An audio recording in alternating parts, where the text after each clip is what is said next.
نو منتخب امیر جماعت اسلامی شمالی پنجاب ڈاکٹر طارق سلیم Rawalpindi arts council میں منعقدہ تقریب کے دوران حلف اٹھانے کے بعد شرکاء سے خطاب کر رہے ہیں۔ بسم اللہ الرحمن الرحیم۔ السلام علیکم ورحمۃ اللہ وبرکاتہ۔ میں طارق سلیم ابن محمد صادق سلیم مرحوم، جسے جماعت اسلامی پنجاب شمالی کا امیر مقرر کیا گیا ہے، اللہ رب العالمین کو گواہ کر کے اقرار کرتا ہوں کہ میں اللہ اور اس کے رسول صلی اللہ علیہ وسلم کی اطاعت و وفاداری کو ہر چیز پر مقدم رکھوں گا۔ جماعت کے نصب العین کی دل و جان سے خدمت کو اپنا اولین فرض سمجھوں گا۔ اپنی ذات اور ذاتی فائدوں پر جماعت کے مفاد اور اس کے کام کی ذمہ داریوں کو ترجیح دوں گا۔ ارکان جماعت کے درمیان ہمیشہ عدل اور دیانت سے فیصلہ کروں گا۔ جماعت کی جو امانتیں میرے سپرد کی جائیں گی، ان کی اور نظام جماعت کی پوری حفاظت کروں گا، اور جماعت کے دستور کا پابند اور وفادار رہوں گا۔ اللہ تعالیٰ مجھے اس عہد کو وفا کرنے کی توفیق عطا فرمائے، آمین۔ جماعت اسلامی پنجاب شمالی کے ارکان نے اور جماعت اسلامی کے مرکزی نظم نے ارکان نے اپنی رائے سے اور مرکزی نظم نے مجھ پر اعتماد کرتے ہوئے اگلے 3 سال کے لیے یہ بھاری برکم ذمہ داری میرے کاندھوں پہ ڈالی ہے۔ کسی فرد کے لیے مسلمانوں کے اجتماعی معاملات کی ذمہ داری اور اس کا حلف یہ کوئی آسان کام نہیں ہے۔ رحمت دو عالم صلی اللہ علیہ وسلم نے فرمایا کہ جس شخص کو مسلمانوں کے اجتماعی معاملات کا ذمہ دار بنایا گیا اور اس نے اپنے آپ کو اتنا نہیں تھکایا، اتنا نہیں کپایا جتنا وہ اپنی ذات اور اپنے ذاتی کاموں کے لیے کپاتا ہے، تو اس کا حساب جو ہے وہ عام انسانوں کے مقابلے میں ذرا مشکل ہے۔ لیکن میں اللہ رب العالمین کے فضل سے، اس کے احسان سے، اس کی رحمت کی امید سے اور آپ ساتھیوں کے تعاون سے جو گزشتہ سیشن کے اندر بھی مجھے حاصل رہا، اس پر اس امید اور توقع کے ساتھ اس ذمہ داری کا حلف اٹھایا ہے۔ اور مجھے یہ بات اچھی طرح معلوم ہے کہ جماعت اسلامی کے اندر ذمہ داریوں کی خواہش، عہدوں کے لیے چھینا جھپٹی، یہ جماعت کی بنیاد سے لے کر اب تک جماعت الحمدللہ اس سے پاک رہی ہے۔ لیکن میں اس بات کو بھی بخوبی سمجھتا ہوں کہ جماعت اسلامی میں ذمہ داری لگنے کے بعد ذمہ داریوں سے فرار کی روایت بھی کوئی نہیں ہے کہ کسی کی ذمہ داری لگائی جائے، وہ اپنے گھر کا ادھر لے کے بیٹھ جائے، اپنی مشکلات کا رونا روئے۔ جماعت کے اندر جہاں ذمہ داریوں کی خواہش نہیں ہوتی، وہ ذمہ داری لگنے کے بعد فرار کی صورتیں بھی نہیں ہوتی۔ تو میں محترم امیر جماعت کی موجودگی میں اور آپ کی موجودگی سے فائدہ اٹھاتے ہوئے ایک بار پھر اس بات کا عزم آپ کے سامنے کرتا ہوں کہ میں نے 2001 کے اندر اپنی پریکٹس چھوڑی تھی، اپنے ساتھ 2 اور MBBS ڈاکٹر جو ان کو بھی بے روزگار کیا تھا، اور قیم ضلع کی ذمہ داری اٹھانے کے 3 بعد میں نے یہ مشکل فیصلہ کیا کہ مجھے یا پریکٹس کرنی چاہیے یا جماعت اسلامی کا کام کرنا چاہیے۔ میں اللہ تعالیٰ کا شکر ادا کرتا ہوں کہ گزشتہ 21 سالوں کے اندر میرے دائیں اور بائیں جماعت کے رفقا کروڑ پتی نہیں ارب پتی بنے۔ میرے سامنے لوگوں نے بڑی بڑی امپائر کھڑی کی، لیکن میں اپنے رب کا بارے دیگر شکر ادا کرتا ہوں کہ کبھی کوئی روشنی اور کوئی چمک اس نے میری آنکھوں کو ہیرا نہیں کیا۔ اور میں اس موقع پر یہ بھی ضروری سمجھتا ہوں کہ گزشتہ 3 سالوں کے اندر صوبائی نظم جماعت نے، جن میں قیم ضلع اقبال خان صاحب، نائب امراء ضلع نے ہر سطح پر ہمارے ساتھ مثالی تعاون کیا۔ میں اللہ رب العالمین کو گواہ کر کے کوئی رسمی بات نہیں کر رہا، ہمیشہ عمراء اضلاع کی طرف سے ہمیں مثالی تعاون ملا. جو بات بھی ہم نے ان تک پہنچائی اس کو انہوں نے اس پر عمل درآمد کرنے کی کوشش کی. چھوٹا موٹا رائے کا اختلاف، یہ تو رسول رحمت صلی اللہ علیہ وسلم نے فرمایا کہ میری امت کے لیے یہ باعث رحمت ہے، لیکن بصیرت مجموعی آپ بہتر اندازہ کر سکتے ہیں کہ بطور امیر کے میں آپ کے کتنا قریب رہا، کتنے میں حکم دینے والا تھا، یا کتنا دوستانہ ماحول کے اندر بات کرنے والا تھا. اور میں تو آپ کے بارے میں شرح صدر کے ساتھ یہ بات کہتا ہوں کہ جماعت کے ہر سطح کے ذمہ دار نے 3 سال کے اندر میرے ساتھ مثالی تعاون کیا ہے. اور انشاءاللہ العزیز جس طرح شمالی پنجاب میں پچھلے 3 سالوں کے اندر مرکز جماعت کی طرف سے بڑی مہمات کے اندر بہترین کردار ادا کیا، اور وہ کردار کسی ایک فرد کا نہیں ہے، وہ جماعت اسلامی کی کلیکٹیو جدوجہد کا ہے. اور میں یہ سمجھتا ہوں کہ حال ہی میں ایک مہم ہماری مکمل ہوئی تھی مالیات کی، تو میں تحدیث نعمت کے طور پر اور آپ کو یہ طاقت اور توانائی دینے کے لیے کہتا ہوں کہ سب سے زیادہ وسائل مرکز جماعت کو شمالی پنجاب کی تنظیم نے فراہم کیے. اور میں دیکھ رہا تھا کہ دوسرے صوبوں کے اندر یہ رفتار سست ہے.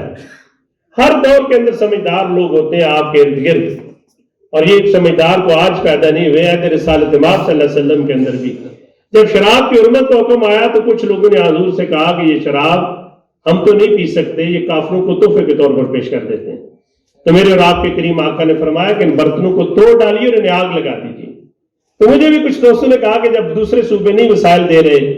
تو آپ جا کے پہلے 1 کروڑ دے کے آئے ہیں، پھر 50 لاکھ دے کے آئے ہیں، 1.5 کروڑ روپے آپ نے کیوں دیے؟ میں نے کہا کہ دوسرے صوبے نہیں دے رہے تو یہ زیادہ ذمہ داری بن گئی ہے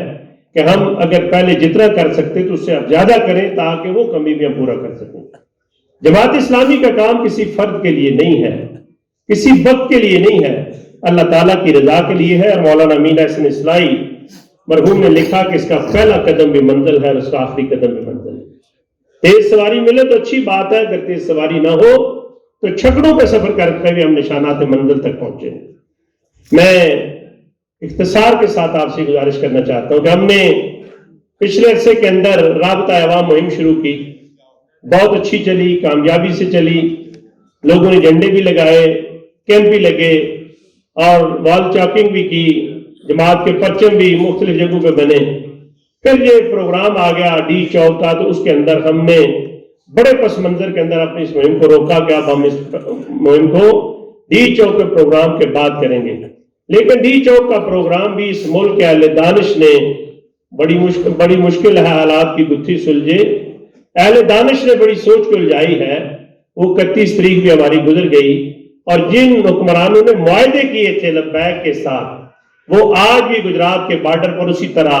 ایک چٹیل میدان کے اندر صبح سے شام بیٹھے ہیں، اور معاہدے کے باوجود بھی لاہور کی طرف جانے والے راستے جی ٹی روڈ سے جو مسدود ہیں.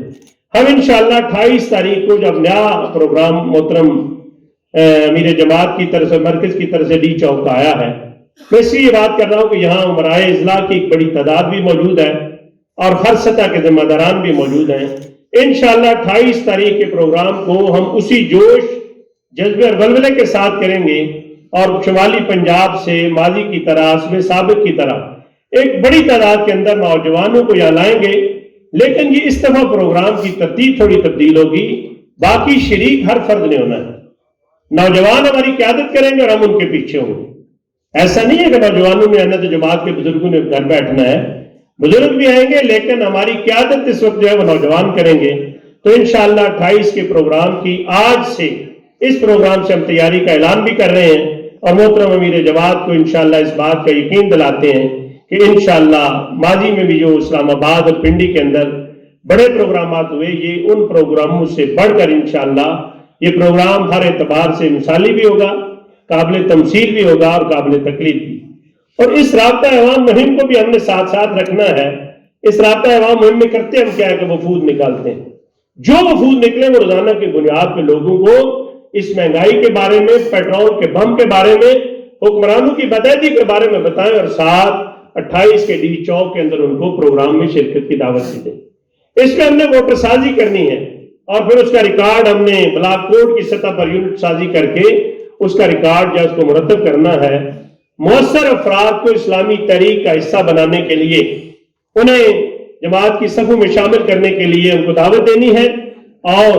ان کی شمولیت کے حوالے سے تقاریب کا اہتمام بھی کرنا ہے۔ ہر دور کے اندر ہر طرح کے لوگ تحریکوں کی زندگیوں میں پائے جاتے ہیں،